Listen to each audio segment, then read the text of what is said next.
tenemos el gusto de tener con nosotros al doctor Ulises Sandal Ramos Copravitza. El día de hoy estará con nosotros abordando en su ponencia la temática de desaparición forzada en México, reflexiones sobre el marco normativo. Me voy a permitir presentarlos para que ustedes conozcan su trayectoria. Él es licenciado en Derecho con especialidad en Derecho Internacional por la Universidad de las Américas Puebla, diplomado en Derecho Constitucional y Derechos Humanos por la Universidad Autónoma de Barcelona y es doctor en Derecho Penal por la Universidad de Salamanca, España. Dentro de su trayectoria fue director de enlace con la Comisión de Derechos Humanos de la Ciudad de México del 2001 al 2002, asesor jurídico de casos internacionales de la Subprocuraduría Jurídica y de Derechos Humanos en 2002, director de quejas, propuestas de conciliación y recomendaciones de la Procuraduría General de Justicia del Distrito Federal en 2003, asesor representante del Estado mexicano ante la Corte Interamericana de Derechos Humanos en 2004, secretario ejecutivo del Comité de Monitoreo y Evaluación del Dictamen Médico Psicológico Especializado para Casos de Posible Tortura y secretario técnico de implementación del Protocolo de Estambul en el Gobierno del Distrito Federal de 2005 al 2006. También fue director general de Derechos Humanos de la Procuraduría General de Justicia del Distrito Federal del 2004 al 2007, subdirector regional de Control de Procesos Penales Federales en la Procuraduría General de la República y en 2008, director del Instituto de Estudios Internacionales de la Universidad del Mar del 2008 al 2013. Actualmente se desempeña como coordinador del posgrado en Derecho en la Universidad de las Américas Puebla, como profesor investigador de tiempo completo en la misma universidad y como investigador adjunto en el Centro de Estudios sobre Impunidad y Justicia. Es miembro del Sistema Nacional de Investigadores del Nivel 2 del CONACYT y es colaborador en distintos medios de comunicación y autor de múltiples artículos académicos en Derecho Penal, Derecho Internacional, Jurisdicción Universal, Derechos Humanos, Derecho Internacional Humanitario y Derecho Penal Internacional. Recientemente recibió el Premio México en tus Manos, otorgado por la Fundación Basilio Alfonso por su trayectoria profesional. Muchísimas gracias, doctor, por estar aquí esta mañana con nosotros. Lo escuchamos atentamente. Gracias.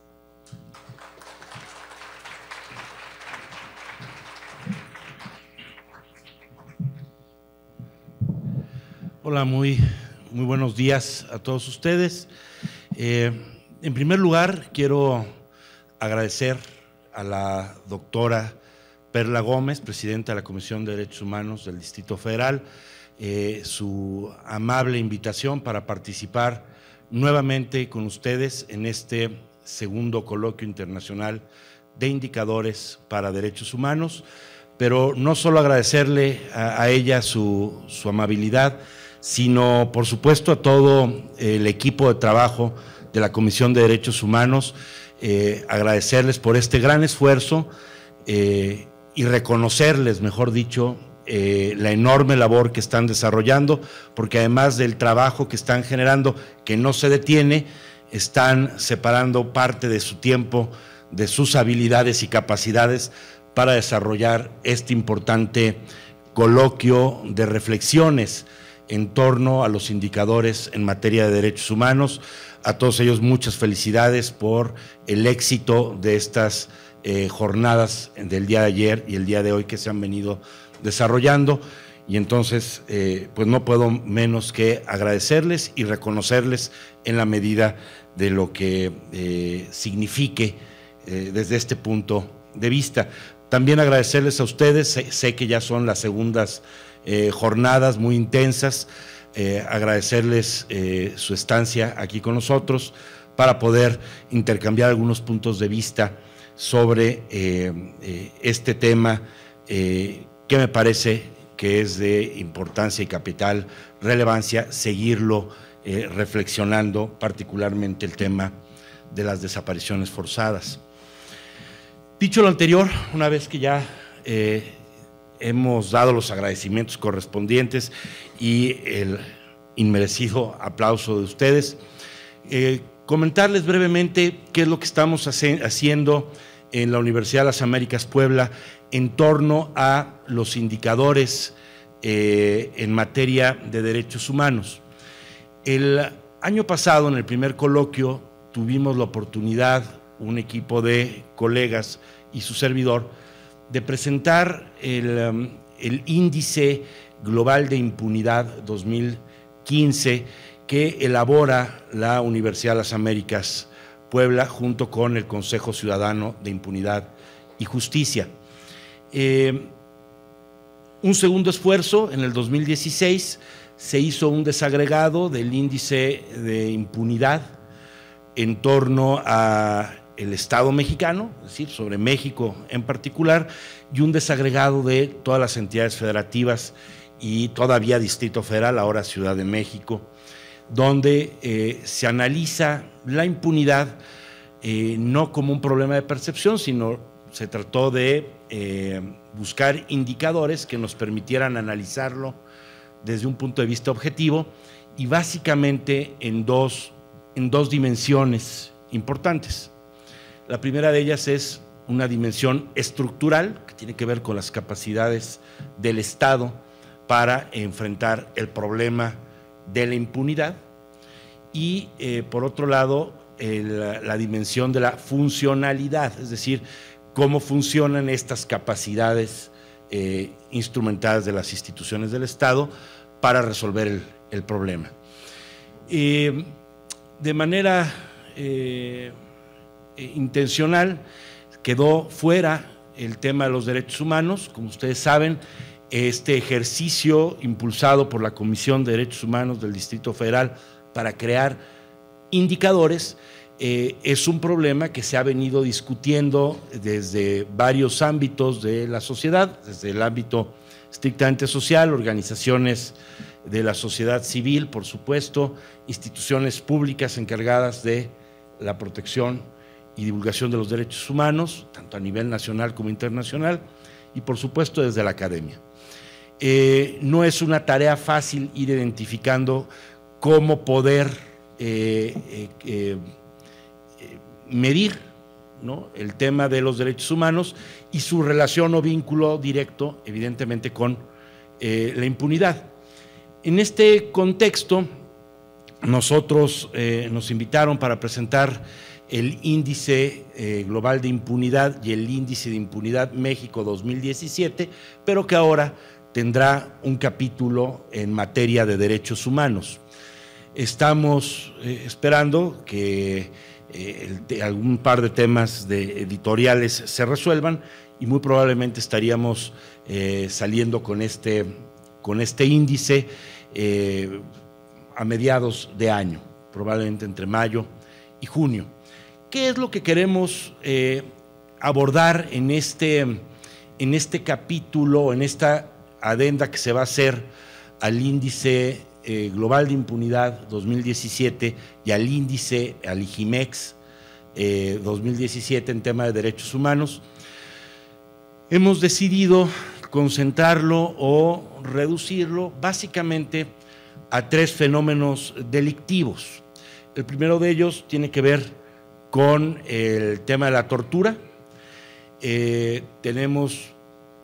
Como ustedes saben, existen o coexisten hoy en día en México por lo menos dos tipos generales para el delito de tortura, dos tipos penales, dos descripciones de la conducta humana distintas en la ley y obedecen a dos criterios en el ámbito internacional distintos, ¿no?, el criterio de la ONU y el criterio interamericano. Y en ese contexto, las distintas legislaciones en el país han ido adoptando ya sea el sistema de la ONU o el sistema interamericano. En el caso de la Ciudad de México se ha adoptado el sistema interamericano y en el caso federal, en la Ley Federal para Prevenir y Sancionar el Delito de Tortura, se ha adaptado al sistema de la ONU. El debate ha estado circulando desde hace ya algún tiempo sobre una palabra, la palabra grave, ¿no?, para el sistema ONU y el sistema federal y otras entidades federativas. Implica que tortura es son dolores o sufrimientos graves infligidos por un servidor público. El problema es que no se ha inventado, salvo que en alguna de las pláticas anteriores me haya perdido de algo, no se ha inventado el gravómetro, ¿no?, para saber qué implica o no, qué tanto es grave, qué tanto no. Y entonces en la Ciudad de México se ha instrumentado el sistema interamericano, donde le quitamos esta palabra que más que abonar y ayudar a un problema de solución de este tipo de delitos, o más bien investigarlos y sancionarlos adecuadamente, ha servido como un espacio de impunidad en la interpretación de los jueces, y podemos ver que hay francamente números increíbles respecto de sentencias de tortura que encuentran ese espacio de la gravedad como un problema identificable que los jueces no han podido resolver. De ahí han venido, ustedes saben, una serie de recomendaciones en el ámbito internacional donde se requiere que México tenga una ley general en la materia, que se resuelva de una vez por lo menos el tipo penal y una adecuada instrumentación de otros instrumentos para poder detectar el estrés postraumático, como el protocolo de Estambul, entre otros mecanismos para investigar y sancionar este delito que, como ustedes saben, se ha generalizado de costa a costa y de frontera a frontera en el país. El segundo elemento que sobre el que estamos trabajando tiene que ver con las detenciones ilegales. Este nuevo sistema de justicia penal que se ha instrumentado a partir de la reforma de 2008 y su complemento en materia de derechos humanos del 2009 al ámbito constitucional, y que nos arrojó a este nuevo sistema de justicia penal, todavía maneja un concepto que no se ha logrado desde nuestro punto de vista erradicar, y que es un problema, me parece, toral en materia de derechos humanos que habrá que medir, en torno a la flagrancia, ¿no? Sabemos que existe, todavía se contempla la cuasi flagrancia, este concepto que a veces nos choca mucho porque es algo que es como la flagrancia, pero no es flagrancia, ¿no? Entonces, algo que se parece a la flagrancia, pero no es flagrancia. Entonces, seguimos ahí en esa ambigüedad, sigue descrita en el nuevo Código Nacional de Procedimientos Penales, y está abierta todavía la posibilidad a que las personas sean detenidas, no por caso urgente, no en flagrancia en estricto sentido, es decir, inmediatamente después de que se haya cometido el delito, o por una orden judicial. Parece ser que hay entonces todavía estos problemas endémicos en muchas agencias del Ministerio Público, en donde existe estas detenciones a petición de parte, ¿no? Mira, ahí va el que me robó el reloj hace 3 meses, deténgalo, y si no lo detienen, impunidad, no está actuando. Hay un problema, hay una disasociación de lo que ocurre entre la norma y lo que está ocurriendo cotidianamente. Ese es un problema que nos llama poderosamente la atención, sobre el cual estaremos generando también nuestros indicadores. Y finalmente, todo este preámbulo para llegar a la desaparición forzada.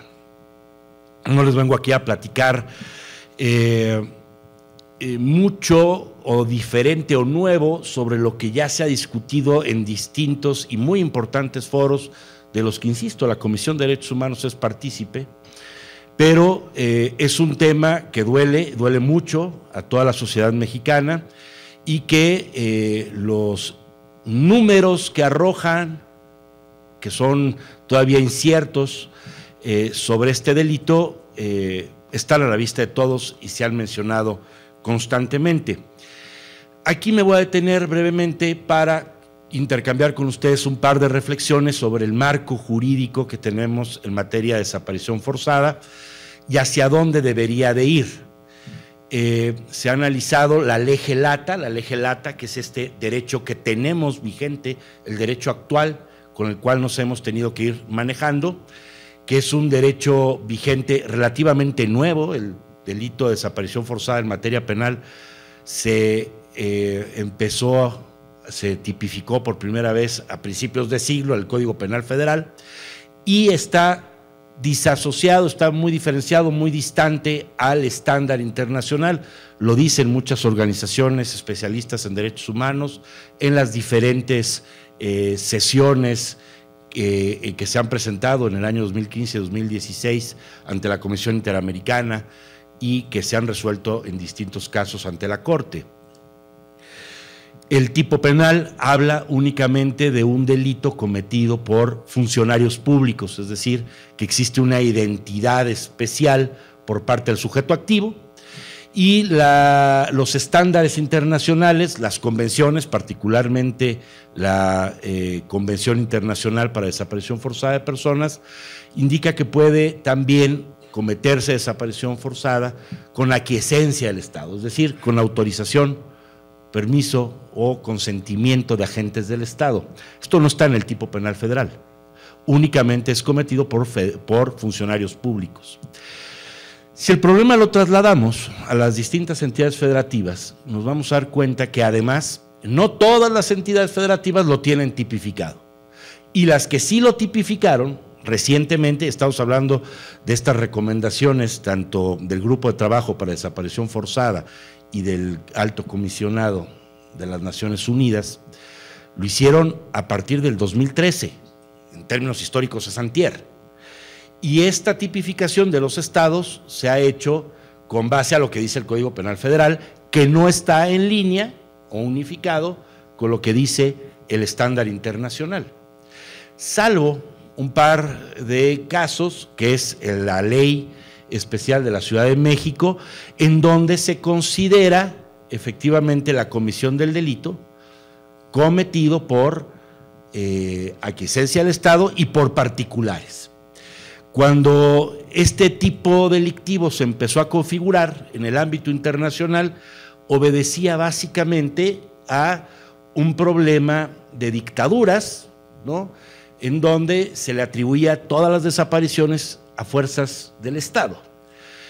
Hoy vivimos, sabemos, un Estado muy complicado, una situación de Estado de Derecho muy complicada, donde no solo las autoridades están cometiendo desapariciones forzadas, sino que están involucrados particulares, ¿no? Especialmente se le atribuye a miembros de la delincuencia organizada, que pueden actuar en contubernio, con aquiescencia o de manera separada. El problema es que existen desapariciones de personas, ¿no? Aquí afuera tenemos un muro de personas desaparecidas que es solamente una muestra de las cientos de miles de personas, ahora ya, de personas que lamentablemente no pueden ejercer sus derechos. ¿Qué problema entonces estamos observando? Que existe un problema funcional en la norma, no está adecuado al sistema internacional. Tendría que homologarse a los criterios y estándares más altos en materia de derechos humanos, que hoy por hoy son los estándares internacionales, que no necesariamente ya se encuentran a la altura del fenómeno delictivo que podemos estar viviendo en grandes partes de Centroamérica y por supuesto en nuestro país. ¿Qué queremos decir con esto? Que todavía hay espacios o variables del tipo penal que ni la ley más avanzada que tenemos en México en la materia, que sería la del Distrito Federal, contempla. Por ejemplo, su indiscutible, desde mi punto de vista, eso lo podríamos discutir más adelante si quieren, relación con los crímenes de lesa humanidad. Y aquí quisiera detenerme un segundo. Existen muchos autores en distinta literatura y en resoluciones de tribunales internacionales en donde se identifica este tipo de delito, la desaparición de las personas. Quitémosle lo de forzado un poquito para que entre cualquiera que dentro del tipo penal. La desaparición de las personas atenta contra el núcleo duro de los derechos humanos, es decir, el elemento sustantivo, el bien jurídico tutelado de los derechos humanos, no solo se identifica con los derechos que se están conculcando a la persona desaparecida y sus familiares, sino que es un atentado real contra el género humano. Es decir, es por eso que se le considera un delito internacional y está previsto, por ejemplo, en el Estatuto de la Corte Penal Internacional, en el artículo 7I, y nos explica que es un crimen contra la humanidad, es decir, con ciertas características, en un contexto de generalidad, sistematicidad, en un ataque contra la población civil y con conocimiento de esta política pública instrumentada para desaparecer a quien pudiera ser incómodo. Estamos hablando de un crimen de lesa humanidad. ¿Y qué implica que un delito como la desaparición forzada sea un crimen contra la humanidad? Implica que cualquier Estado, es decir, cualquier régimen jurídico, tendría que tener la potestad y la capacidad jurídica para investigar, sancionar dicho delito. En este contexto, me parece que una buena propuesta del lege ferenda, es decir, del derecho que ha de venir por encima del derecho que ya tenemos, de la lege lata, tendría que incluir dentro del tipo penal esta característica, es decir, que lo asuma la propia norma en esta ley general que está en discusión actualmente en el Congreso sobre desaparición forzada, que incluye evidentemente la desaparición por aquiescencia de agentes del Estado, que incluya la desaparición cometida por particulares, pero que además incluya esta relación o vínculo con el crimen de lesa humanidad, como ya está tipificado. No se trata de inventar nada nuevo, sino que la norma nacional efectivamente sea compatible con estos estándares internacionales. Para ello habría que resolver también otro par de problemas que son concomitantes o que van de la mano. Uno de ellos es la aceptación de este principio que se llama principio de justicia universal, es decir, que cuando se trata de delitos de orden internacional, como genocidio, crímenes de guerra, tortura, como ya se ha manifestado por el Alto Comisionado de las Naciones Unidas, que es generalizada en este país, pues constituye también un tipo penal que, asociado a cierto contexto, es un crimen internacional. ¿Y qué implica esto? Implica nada más que cualquier Estado se puede arrogar a sí mismo este derecho extraterritorial para juzgar este tipo de delitos. Y cuando estamos hablando de impunidad, pues es difícil creer en esta transparencia de los órganos gubernamentales cuando es el Estado el que está involucrado en la desaparición y es el que investiga y se juzga a sí mismo. ¿Por qué no abrir entonces el escrutinio como en otros países? Argentina, por supuesto, Estados Unidos, en España lo han reducido de manera importante, el principio de justicia universal. Seguimos teniendo efectivamente un miedo al escrutinio internacional, ya que se aperture efectivamente la jurisdicción penal en este tipo de delitos. Pero tenemos luego otro tipo de problemas, otros problemas también funcionales que tienen que ver con nuestro marco normativo. Nosotros, ustedes saben que firmamos y ratificamos la convención, el protocolo de Roma del 98, que le da competencia a la Corte Penal Internacional en 3 delitos, básicamente: genocidio, crímenes de guerra y lesa humanidad, y todo el catálogo de delitos que pueden ser considerados lesa humanidad: desaparición forzada, por supuesto, y tortura. El artículo 21 de nuestra Constitución, porque el Estatuto de Roma no permite reservas para modificar el contenido o el contenido de las relaciones y obligaciones del Estado frente a la comunidad internacional, dice que únicamente el titular del Ejecutivo, léase el presidente de la República, podrá someter cada caso a consideración del Senado si ese caso es llevado o no a la competencia de la Corte Penal Internacional. Yo sigo esperando cuando un titular del Ejecutivo someterá su caso o el de sus funcionarios a aprobación del Senado para que éste sea juzgado en una instancia internacional. Seguiré esperándolo. Se me cayó el pelo y seguimos igual. No va a ocurrir, es un candado constitucional. Si realmente queremos que estas leyes generales que están en el tintero, en la mira del Legislativo, la Ley General de Tortura, la Ley General de Desaparición Forzada, y ahora también la más reciente y muy vinculada con este estado de excepción de facto que vivimos en materia de la Ley General de Seguridad Interior, pues vamos a encontrarnos este tipo de candados constitucionales que no permiten operar formalmente estas ideas conceptuales que pueden estar en una ley que a simple vista parecen muy bien determinadas, pero que no tienen realmente compatibilidad con los estándares internacionales, y como diría alguien por ahí, nos están dando a tole con el dedo, ¿no? ¿Por qué? Porque estamos generando este tipo de candados desde nuestra propia normatividad.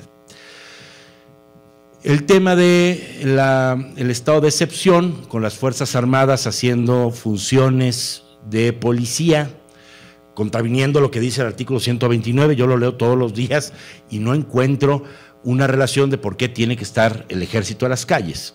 Ya dijo la Suprema Corte de Justicia que sí, que en un lugar determinado, por un tiempo específico y con apoyo a las autoridades civiles, porque la seguridad pública está a cargo, sigue diciendo el artículo 21, a cargo de las autoridades civiles. Sin embargo, esta temporalidad y espacio específico que en un momento dado se pretendió para Michoacán en el 2006, se ha vuelto no la excepción, sino la norma general. Y ya lo dijo, hablando de general, el general de la Defensa, el secretario de la Defensa, que están actuando en un marco, sin un marco normativo, solamente con una interpretación muy ad hoc de la Suprema Corte.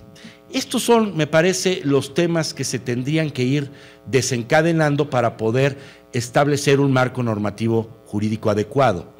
Un marco jurídico adecuado que se regule, que no solo esté a la altura de los estándares internacionales, sino quizás ya a estas alturas lo supere, hablando de justicia universal y entendiendo el tipo delictivo con el delito de lesa humanidad. Pero esa es solo la parte funcional. La parte estructural es qué tenemos dentro de nuestras instituciones del Estado para prevenir, primero, investigar, juzgar, sancionar y reparar el daño de desaparición de personas. Pues todavía estamos peor. En los índices globales de impunidad que hemos presentado aquí en el coloquio anterior,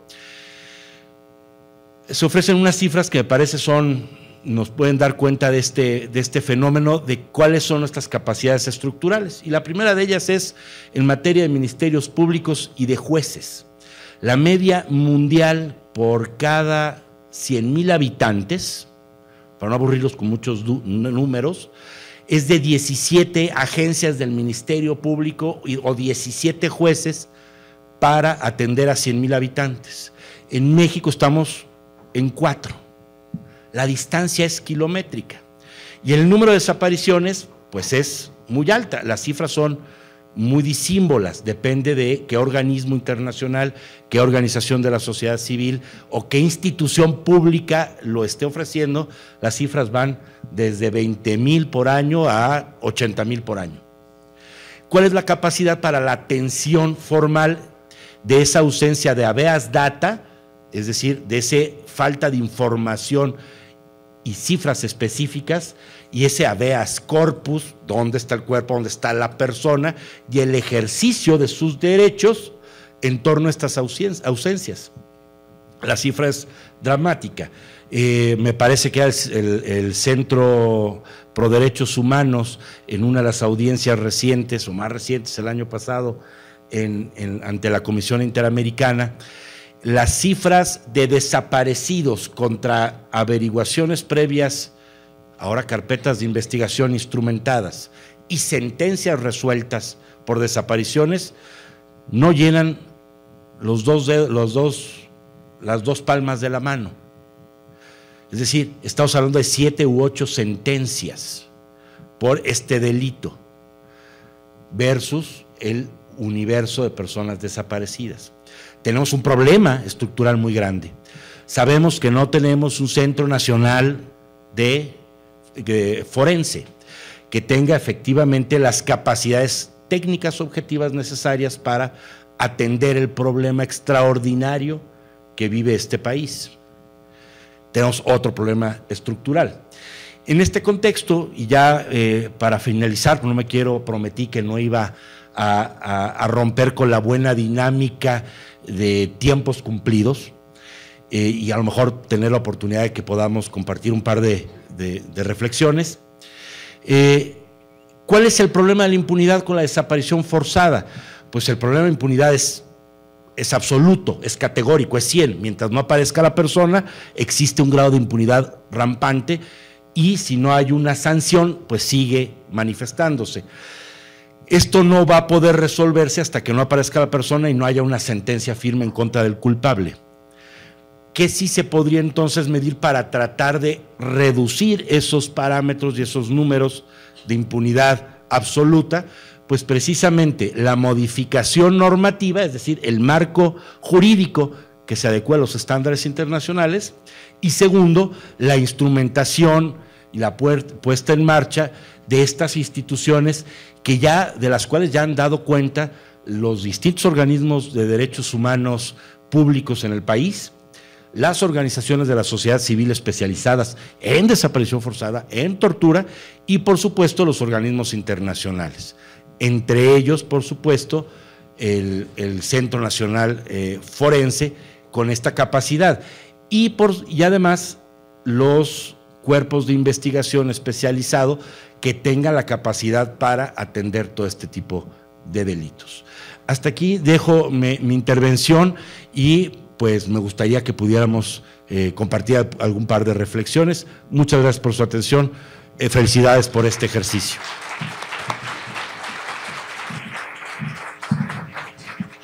Gracias, doctor.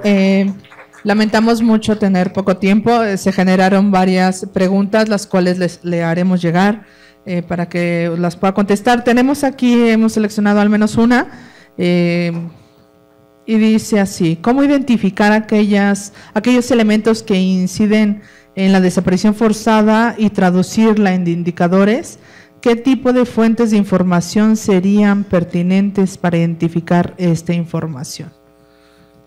Sí, ese es el punto nodal, ¿no? Debido a la pregunta específica sobre la cual hemos estado trabajando.